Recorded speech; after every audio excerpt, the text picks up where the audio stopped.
Habari za leo, mtoto wa Mungu. Karibu katika kipindi chako cha wiki hii na Bwana kutoka Prayer Partners.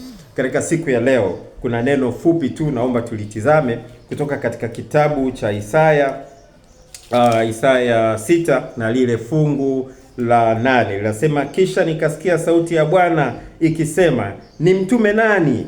Naye ni nani atakayekwenda kwa ajili yetu? Ndipo niliposema, mimi hapa, nitume mimi.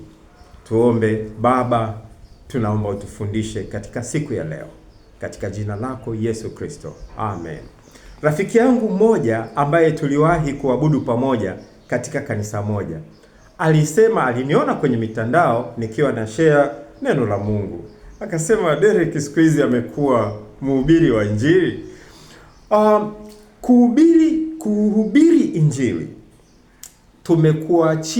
tumewaachia tu wale wachungaji, watu wachache na wainjilisti, lakini tunasahau kwamba kila mtu anayetembea katika ardhi ya dunia anapaswa kuelezea upendo wa Mungu.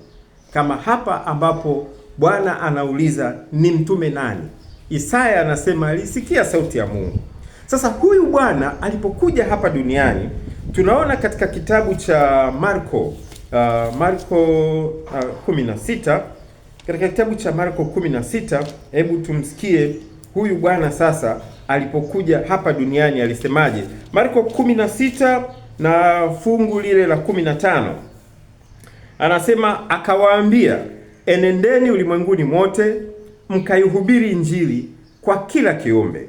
16, aaminie na kubatizwa ataokoka, asiyeamini atahukumiwa. Kwa hiyo unaona kwamba hili ni jukumu la kila mmoja wetu.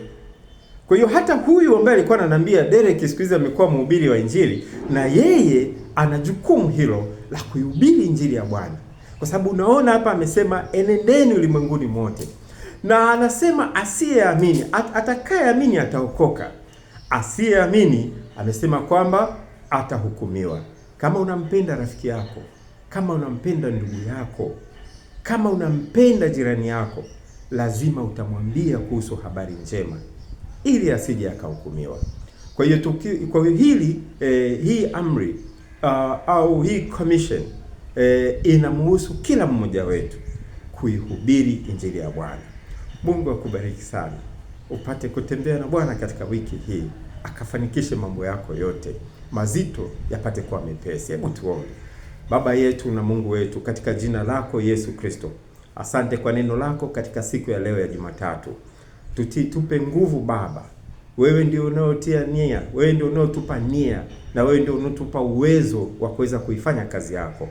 Basi Baba, ukatupe nia na ukatupe uwezo, ukatupe nguvu ya kuweza kuifanya kazi yako kama ulivyotuagiza. Sasa Baba, mtazamaji wangu ninamwombea, magumu yoyote anayoyapitia sasa hivi ukayafanye kuwa mepesi. Baba, naomba umpe ushindi katika yote yale ambaye anayashindwa. Lakini zaidi sana Baba, mipango yake naiweka mikononi mwako. Kama ni afya Baba, ukampe uzima, ukamponye. Kama yapo magumu yoyote Baba, wewe ukaingilie kati na kumpa ushindi. Ndivyo niombavyo katika jina lako Yesu Kristo, amen. Mungu akubariki.